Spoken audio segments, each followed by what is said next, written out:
So welcome to World Chef's podcast. I'm your host, Ragnar Fredriksson, and you're listening to World on a Plate.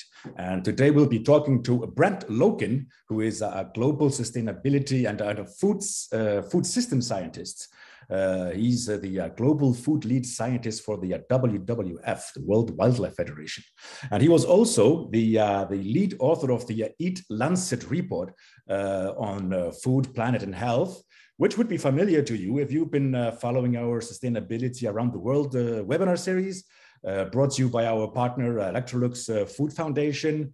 And I would like to take the opportunity and thank our partners from the Electrolux Food Foundation for making all this possible.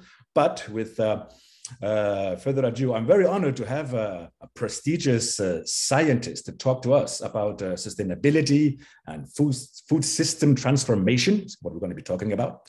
So matters that will have a huge impact on our industry and already have a huge impact on our industry. So with no further ado, I would like to welcome to the show, Brent. Good to see you. Thank you very much, Ragnar. It's really nice to be here. And I like that World on a Plate. It's a really fitting title. Thank you very much, and it's a great honor for us to have you. And it's true, actually, we are dealing with global issues, and I guess there is no one solution. It's all worlds on a plate from different angles and from where you see it in different regions, I guess. Yeah, absolutely. There is no one solution, and I think we have to keep that in mind. Although we want to keep on searching for that one thing that's going to fix everything. That's not how the real world works, right? It's a bit more complex than that. Exactly. And Brent, your work, so you focus on well, hey, your passion is on feeding everyone on the planet healthy, sustainable food, and so we are here to talk about exactly that, and I want to talk about what the role the chefs can play and what role they should play, and just for our listeners.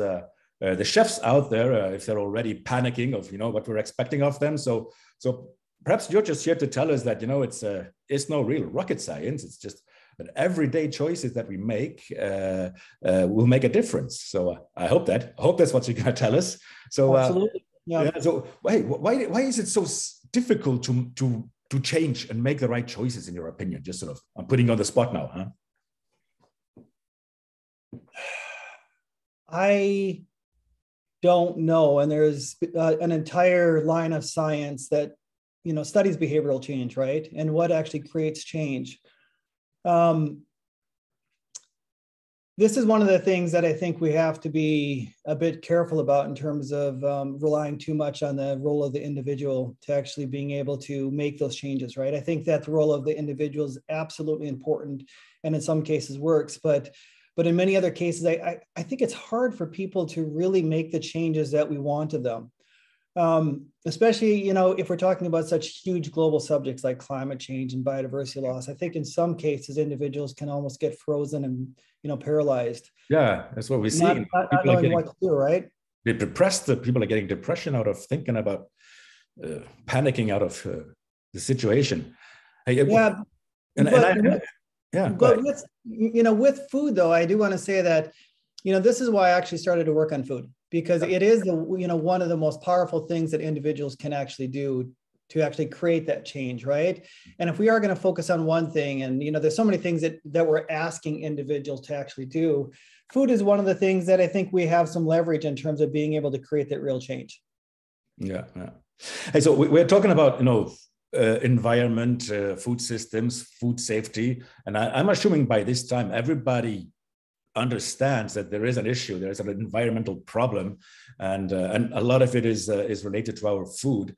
Just to remind us, how bad is it, Doctor? Pretty bad. Yeah, it's pretty bad. I think anybody that's seen the headlines over the last 12 months, I think we're getting almost numb to some of these global headlines of worst fire event in the last 10,000 years, worst flooding event in the last 2,000 years. The Arctics are at the highest point in the last several thousand years in terms of warming, and so we're seeing these global headlines in terms of things changing all around us, and we don't have to look very far to see what some of those changes are. And I think that in the past 5-10 years ago, it was a bit harder to see, but now it's pretty obvious. And we are facing that critical crossroads where the choices we make right now today will have a huge impact. The latest IPCC report just came out a couple of weeks ago, and that clearly outlined not only the state of the world and how we're really at the edge, but also like the time frame that we have to do this in. We have to make changes within the next decade. We have to peak global greenhouse gas emissions by 2025 and then rapidly start to decrease those between now and 2050. And I think it's really hard for us to wrap our heads around the scale and pace of change that we're asking of individuals all over the world. Yeah, and which is probably the barrier why it's so difficult to change. It's just overwhelming. And hey, do you remember that thing called COVID? With the first months of COVID, there was wildlife in the city centers of New York, and everybody was sort of with their handkerchief crying like, "Oh, we're going to change. We're going to be better now, a better world, and our food systems. I'm not going to go to the local market and all that and blah blah blah." And then just like I have the feeling. I don't know if you have the feeling, but all of a sudden, just like within a blink, COVID is gone, forgotten, and we're just like back on the same routine. Like back into the old usual double speed, really. Back to the same routine, but on steroids. It's like we've got this pent up demand for travel, this pent up demand to do all the things that we didn't do before. And all that goodwill in terms of being able to finance global change and being able to finance and really, really create changes. It's like we very quickly forgot about that, didn't we? And this is why I'm skeptical of the individuals to be able to change for like the long term. I think it's much easier for the short term, but long term, I think that's much harder. Yeah. Hey, I think one politician said it is like our house is burning and we're looking the other way. Yeah, our house is burning, we're looking the other way, and that's tricky, I think we also have to be very careful about putting too much pressure on the role of the individuals, right? Because individuals play a huge amount, but we can't forget about the role of corporations, the role of governments. They really have to start stepping up and being able to create the right environment for individuals to be able to have the type of thriving, wonderful life that we all want for us and our kids, while at the same time reducing our impact. So individuals can only do so much without that outside support. Sure. And I mean, you work as a high level scientist, and so you advise policymakers, you're advising politicians and corporates, but you also have had a lot of on the ground activities and on the ground, with the actors of the food scene. How do you see the role of the chef? Since we're talking to chefs here, how do you see the role of the chef when it comes to sustainability, changing the course? Sustainable food systems? Well, I mean, I think, the world is kind of run by influencers now, right? It's run by social media influencers. It's run by people that are setting the trends out there. And that's where I see that chefs can really step in and play an absolutely huge role, because chefs are those influencers, right? People look up to chefs and they follow chefs. And, often, what chefs say, people want to listen to. I mean, just like about a restaurant. You're at a restaurant, you're having a nice dinner, and the chef walks out of the kitchen, and the entire atmosphere changes. It's like, oh, okay, the chef, the person that prepared our food, has walked out. I want to listen to that person. Yeah. I think that often chefs don't even understand and realize the role that you can play and that you do play. And hopefully that we can start to highlight that more. And that more and more chefs can therefore begin to step into that role. That's actually very interesting, because I had just a couple of weeks ago, there was a chef on the podcast who was working on health nutrition research with all the PhD, the doctors and what have you. And so he walking into the room full of PhD, full of doctors who are experts in nutrition, etc. Well, all of them wanted to hear what the chef had to say. Yep. And they should have the knowledge. So it's actually quite an interesting power. The power of the white jacket is an interesting phenomenon that as chefs we have in order to speak up and try to persuade consumers and to guide consumers in a sense. But I guess chefs need to have the right information as well. So.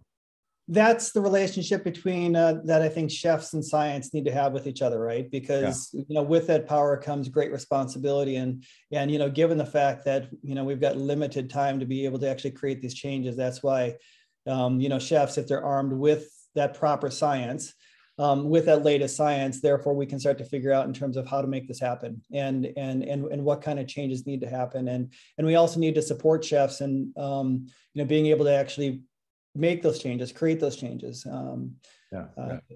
So this is why it's important for us to be having these talks, and obviously there's a huge task of huge problem ahead of us, but if we are talking to the chefs who are listening to us now, would you have an advice, your recommendation to our chefs listening now? Where would they start?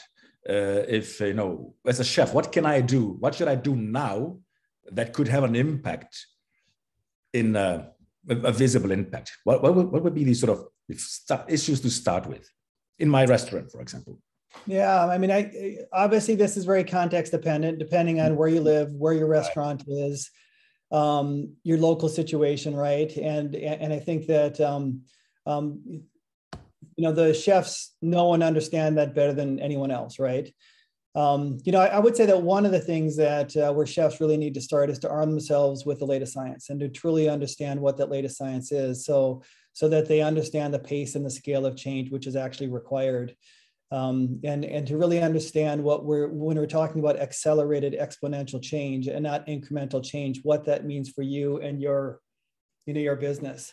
So I would say that's one of the things is arm yourself with the latest science, read up on the latest science, talk to the people that you need to talk to, and then bring that back into your kitchen, what it means for the work that you're doing, for food, for not only the work like the food that you're actually making, but the food loss and waste, where you actually source that food, and once you put all of those things together, chefs, I think, and I very strongly believe that you can make real and lasting changes pretty rapidly. I guess one of the questions is can you bring the customers along with that, right? And that's where I think the power of storytelling, the power of being able to come out, talk to people, why these changes are happening, get that message out there is also extremely important too. So it's not only arming yourselves with that information, really understanding that local level context, but then telling a powerful, compelling story that brings each one of the consumers with you on that journey. Absolutely. Hey, would you? Have you been working with chefs from around the world, and have you any examples of chefs that are doing great things that you could tell us here and that could inspire us, inspire listeners? Yeah, of course. And without naming names, I've spent some time in India, and I've worked with some Indian chefs that are doing some really fantastic work with local level cuisine, really trying to source local level mullets and bringing back some of these forgotten foods, like the millets and such. I find that to be really inspiring, and in terms of those lost and forgotten foods that are in many cases the answer to fighting climate change and being able to reduce our impact and move away from animal heavy diets towards more like plant-based diets, and bringing back foods that are healthy also, right? So I've spent a lot of time in India. There's some great chefs working there, and I would say that for the most part, most of the chefs that I've encountered want to be part of this journey and want to actually go on it. It's just at what level that they're actually ready for. So, but really happy to come down to the World Chefs Congress and talk to some more chefs and just to brainstorm ideas about what we can work on together. It's good you mentioned that, because you'll be with us at the World Chef Congress in Abu Dhabi now, taking place on the 30th of May to 2nd of June. So anybody listening, we're going to have some major experts, yourself and others, talking about different global perspective and also some very sort of concrete and hands-on examples, best practices that chefs can really take back home. And we set up a work group in the end of that day when you're there. We set up a work group and we'll sort of really get down to nitty-gritty. So I would really, as you said, for people to inform themselves, the Congress will be the place to be. So I'm really happy. Yeah. And that working group component, I think, is a very important component of this, right? Because I think often it's very easy for us to, sit around with like-minded colleagues and talk about all these ideas and agree on all these things that we have to do. But then at the end, you don't walk away with those tangible solutions, and you end up going back home to your busy life and work, and you end up forgetting all those great things that you actually talked about. So, that ongoing working group in terms of walking away with tangible solutions in terms of what can I do in my particular context, I think will be a very important part of this. True. And that actually makes me think, when World Chef, when we started to go on that road, our project Feed the Planet, we wanted to be a part of the discussion of, sustainability, but where do we start? And I guess our listeners are now feeling the pressure. Like, how do I start?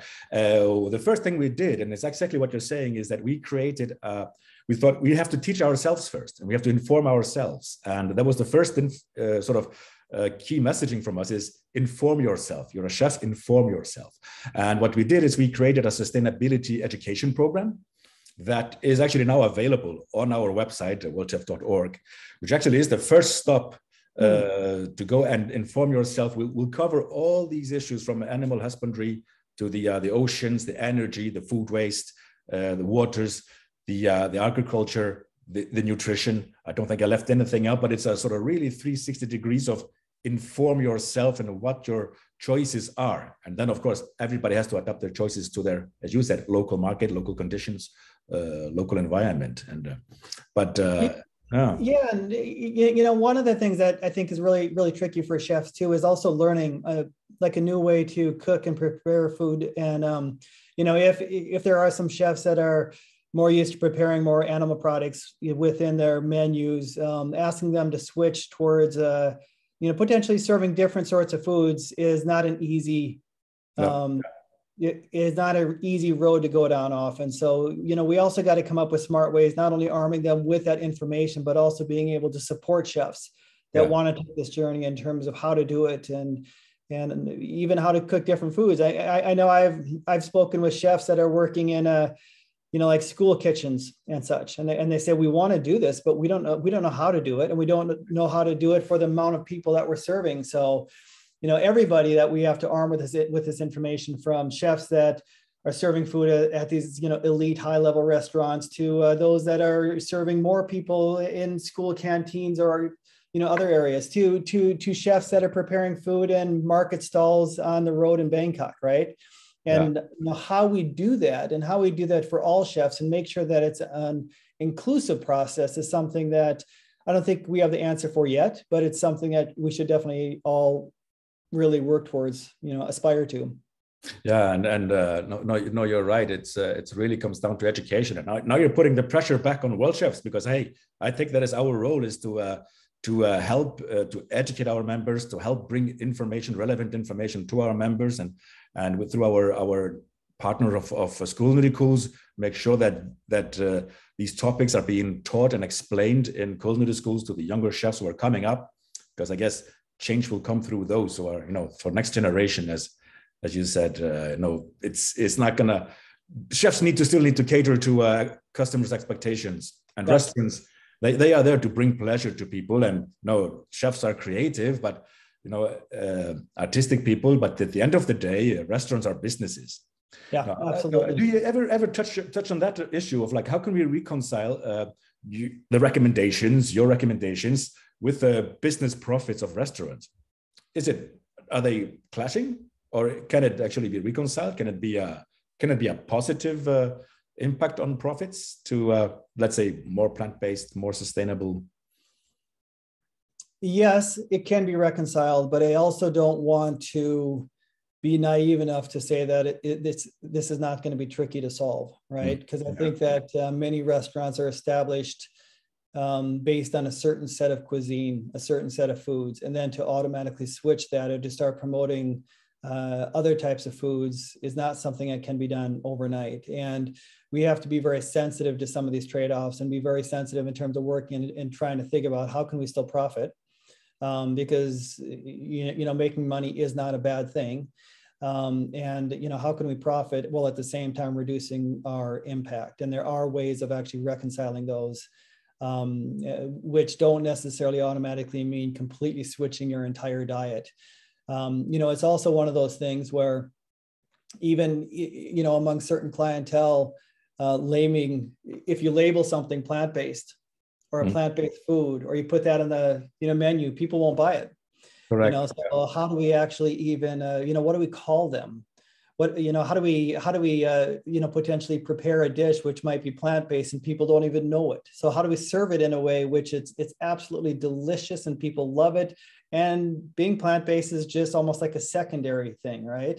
Yeah. And those are some of the things which are also tricky in terms of how to market to people, and what to call dishes, and where to put it on your menu, and all of that needs to be considered, I think, by chefs as they're thinking about this journey in terms of reducing their impact, while still wanting to make money. Absolutely, because like we said, a restaurant is a business, and we don't want the chefs to become crusaders, and it's it's a dogmatic thing. But actually, through creativity, we can bring a lot of inspiration to customers. And I know I'm thinking, like, I can take examples from in my country, Iceland. We have this week where we are using bycatch and introducing bycatch on menus instead of the most fished and demanded species. Instead of the sea bass and the turbot and the cod, we can be serving fish that is lower on the food chain, or etc. Bycatch. If the fishermen think that it has no value, well, give it to the chefs. They should be able to create a beautiful, tasty meal out of any fish, whether they are highly popular or less popular on the charts.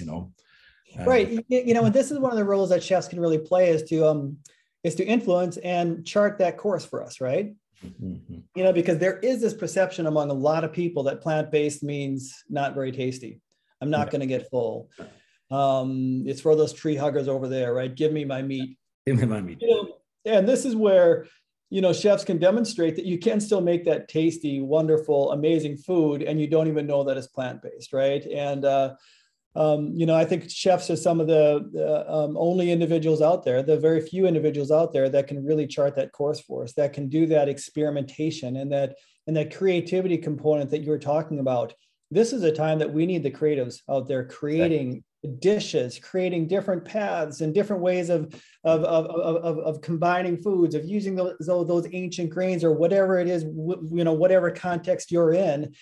Most people that are cooking at home don't have the time to do that. And chefs, you're the best ones to lead that.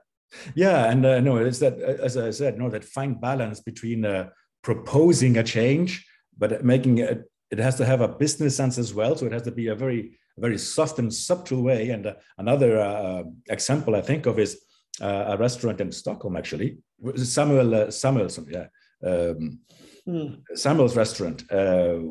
He has a menu where you have all these beautiful vegetable-based dishes, different salads with different themes on it, and then you can add protein as you wish, or none. So add a little bit of fish, maybe just 50 grams, add 50 grams of fish, add 50 grams of meat if you prefer, or 50 grams of tofu to a beautifully composed salad. But then, of course, we have to think of the vegetables, where they come from, and get the premium quality of vegetables in season when they have most of the flavor. So it makes sense both for the consumer, and on a business side, it makes very, very happy consumers and a nice profit margin. So yeah, and that's like shifting that paradigm from the animal source foods and the meats being the center of the plate to being something that you add on to it, right? Or they sit more over to the side. That's a really good example of adding it and making it as being extra and truly placing the value on animal source foods, which is what they have. I mean they're a valuable commodity because of their impact and everything else, and therefore we need to start treating it as such. Yeah. No, so it's going to be really great to have this discussion at the Congress, and at the World Chef Congress. Will you be there to share these and to share best practices and other stories of how we as chefs can be creative? We're going to have at the same time, we're going to do some demos on how to cook from waste, taste the waste is a concept of Electrolux as well. Whether we were taking a banana peel and showing how you can, instead of throwing that away, you can actually transform it with some, wrap it up, spice it up, bake it, and you can make a lot of different dishes, like a pulled hamburger, like pulled banana peel hamburger. Wow. And the others that we've been doing. So yeah, and I think it's great that we can inspire chefs to open people's eyes and showing that there are other ways. There aren't just entrecote. There are just not just my steak and my sea bass. There are other things that Yeah, and when you think about the number of foods that are used out there, right? To actually form our diet, it's such a small, tiny percentage of the historical number of foods that we have actually grown and cultivated and worked with. And that's a shame. We've got all these tastes and pleasures and everything out there to experience with foods. Why not use them? I would say that from like the culinary perspective, we're just kind of at the beginning of being able to combine and explore and experiment. And I would say it's a pretty exciting time to be a chef. Yeah. I think and at the same time, chart a course for how we can eat more healthy and sustainably, and well, at the same time, reduce our impact. That's right. And since we talk about at the end of the day, it's about profits as well. Of course, again, customer has to be happy, but as a matter of fact, that the more you are working on less protein, less grilling, more on the vegetables and on fruits, it actually, you would need less equipment. Storage becomes an issue, but equipment, you need less equipment, less ventilation. There is less detergents. If we can make that switch, what you said, there's a great opportunity for a very profitable, sustainable restaurant concepts around that. Yep, that's very exciting. Another thing that I think is really interesting too, even moving outside of restaurants, is how to start working with like street vendors and other types of chefs out there, and what is a way that we could start to work with, because a lot of people eat at places like street vendors, and these stalls, and some of the food is quite amazing, and be very curious to hear some thoughts and ideas in terms of what you guys are doing with that, and or if there's something that we could work on, with that in places like India and Bangkok and other areas, Indonesia and other areas where there's lots of street vendors. That's right. Hey, I think the chefs are ready. So tell us, Brent, what can we bring to the table to the politicians and the policymakers? What needs to be done on a policy level? What should governments be doing to make this change? Tough. Well, a lot. I mean, it's really hard to do what we need to do without the international policy frameworks in place. And let's look like a Paris Climate Agreement, right? That lays the foundation for what individual countries have to do to be able to create that change. Once you have that foundation, then people have that roadmap for what they have to do, whether it's individual countries, whether it's businesses, whether it's restaurants, whoever it is, we all know this is where we have to go. And, so we really need those international policy agreements in place, whether it's for land use or climate or biodiversity or health or whatever it is, to be able to chart that course and get all countries to sign up to that. So that's one of the things that has to happen. Second thing is, we have to make sure that all aspects of the food systems are discussed. In a lot of these, international policy processes, it's much easier to talk about food loss and waste. It's much easier to talk about how we produce our food. It's much trickier to talk about the demand side and our diets, right? It's much more difficult for politicians to come in and say, we need to do something about our diets in our country to reduce our impact. And I think restaurants also fall into this trap. Businesses fall into this trap, because it's much easier to say, we are going to reduce our waste. We're going to change how we source our food, but we're not going to touch what we actually serve, because that one is a much more, it's kind of a fiery issue that can bring up some passions in people. But we have to get past that, because if we do not tackle the demand side of the equation, We might be producing food better. We might be wasting less. But if we still have increasing demand, we are not going to be able to solve our problems. We'll still have rising greenhouse gas emissions from the food system, rising rates of deforestation. That's something that we have to get politicians to really think about. Third thing I would say is once you have those international policy processes in place, you have a food systems approach, which tackles all aspects of that food system, is we have to work on individual countries to start to implement this. Mm-hmm. Yeah. We have to provide national level roadmaps. And I think individual countries are really looking towards, and they're eager to try and figure out, okay, you're telling us this is what we have to do with the food system, but how are we going to do it? What is the roadmap or pathway for my particular country, whether it's Kenya or Argentina or Colombia or the US, right? Each one of those countries will have different problems, different situations. And that's one of the next steps that we have to take, is that downscaling of these global targets to the national level and even down into the restaurants. What does it mean for individual restaurants in each country and each place? Exactly. I mean, you work for an international organization. World Chef is an international organization. So basically, we should be using that our anchor in different countries. Take use of the chefs. So we are here for you. You have access to the politicians, to the policymakers.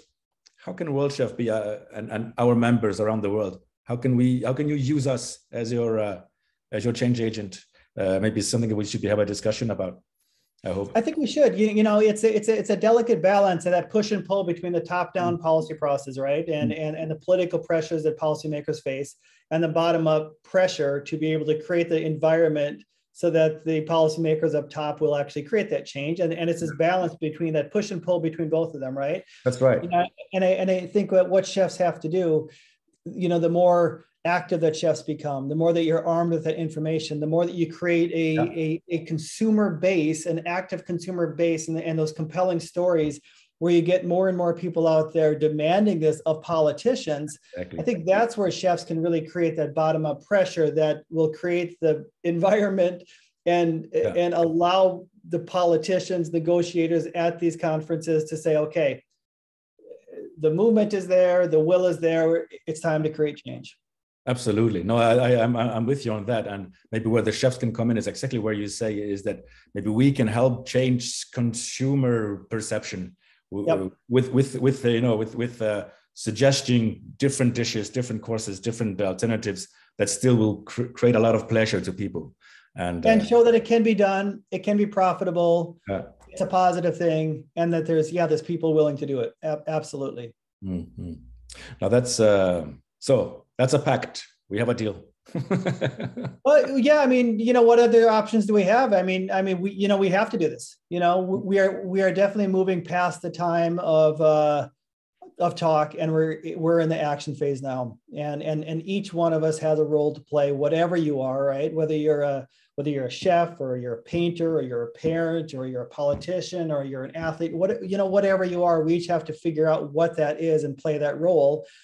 And not incrementally, but exponentially, and to do everything that we can starting today to be able to create that change. Not tomorrow, or not the end of May when we're going to see each other, but now. So, absolutely. Well, thank you, Brent, for having this quick chat with us and sharing your vision. And I just wanted this to be sort of a taste of what people can expect at the Congress.